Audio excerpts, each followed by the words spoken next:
joining us now to give us their point of view in KwaZulu-Natal. And what took place there is the Democratic Alliance's leader in that province, Francois Rodgers, whose party is part of the government of provincial unity. Mr. Rodgers, good evening to you. Good to talk to you once again. How do you see things? The MK party talking to us just now, they very confident that they will win in court, because if there's one thing that the Speaker did was to call for South African police members to enter the chamber, and that by law is not allowed. How do you respond? Good evening, Collie, and good evening to your viewers. Firstly, let me say that it was a really sad day for democracy in KwaZulu-Natal. But you know, we've seen this before. We saw the insurrection in July, and this is just a taste of what's to come under the party governed and ruled by Jacob Zuma, who was also in the House yesterday and certainly didn't calm his members down. Now, the Speaker made it very, very clear that she had ruled. She had court precedent, which she quoted, but she also said to the MKP that they are fully entitled to challenge this in court, which they still are. She repeated that. I could see nothing that could comprehend or allow the behavior that we saw unfolding in the provincial legislature. I mean, we've got rules, and you know, those rules need to be abided by. And it was absolute chaos, absolute anarchy.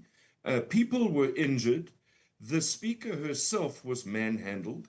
The Secretary of Parliament, also a woman, was manhandled by MK people.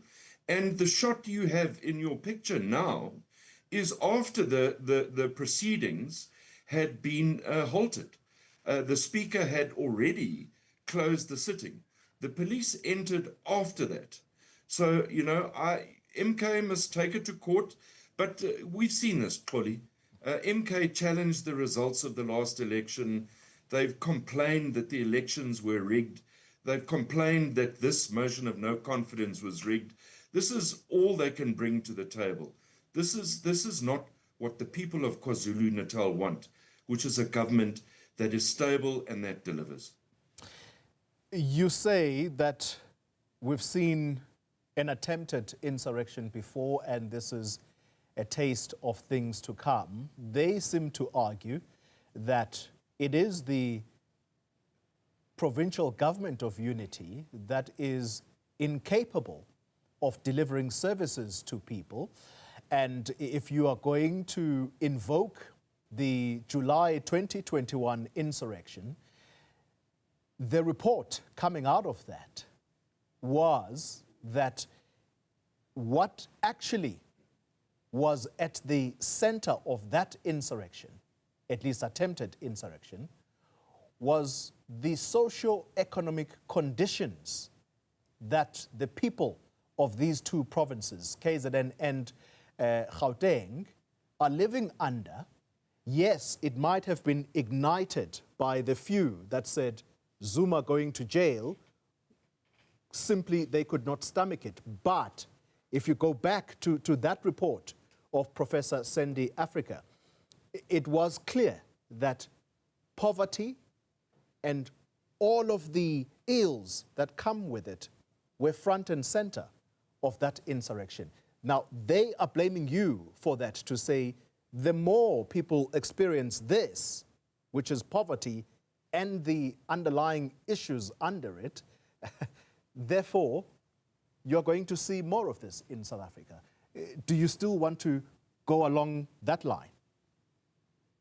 Well, I think we must be very realistic, and we must be honest. Poverty and inequality still remains a challenge in the province of KwaZulu-Natal. But remember that this government of provincial unity has only been in power for a year and a half. Many of these MKP commanders were part of the African National Congress that actually brought us to this point, that didn't deal with inequality, that didn't deal with poverty. Now you have a government that's in power. You have all, and to quote the youth leader of the ANC, Mjati, who says MKP is made up of, all their delinquent members from the ANC, to come now and actually not unpack what they believe the failures of the government of the provincial unity is. If you look at the employment rates, our employment rates of the last 2 quarters have actually increased, and increased above that of the national norm. And I think that's a success. 100 billion rand in additional funding, private funding, to assist us in job creation. These are all successes. And I believe that debate, that motion of no confidence, should have come with more substance, so that we could actually have unpacked what the challenges are and where the challenges come from. Yeah. Finally, Mr. Rodgers, the provincial government of unity, it seems to be hanging on by a thread. And that's if something is not done soon to sway the NFP, which appears to be, at least for now, the kingmakers. The MEC, who comes from that party, she's now your colleague in the executive.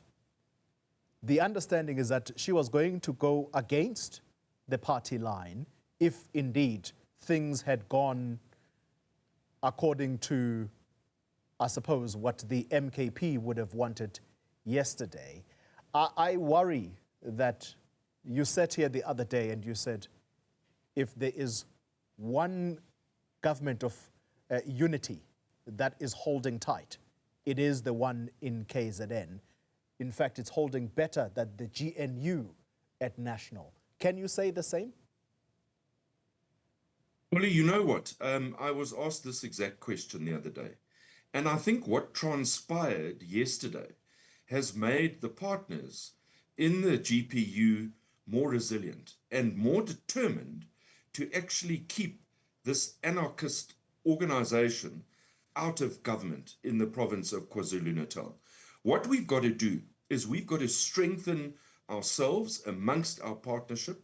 It obviously means there's got to be discussions. There's got to be discussions amongst the 4 partners, and we may well have to look further afield. But looking at yesterday is exactly what I said on your show. This is what the people of KwaZulu-Natal can expect. We have to make the government of provincial unity work. We believe we can.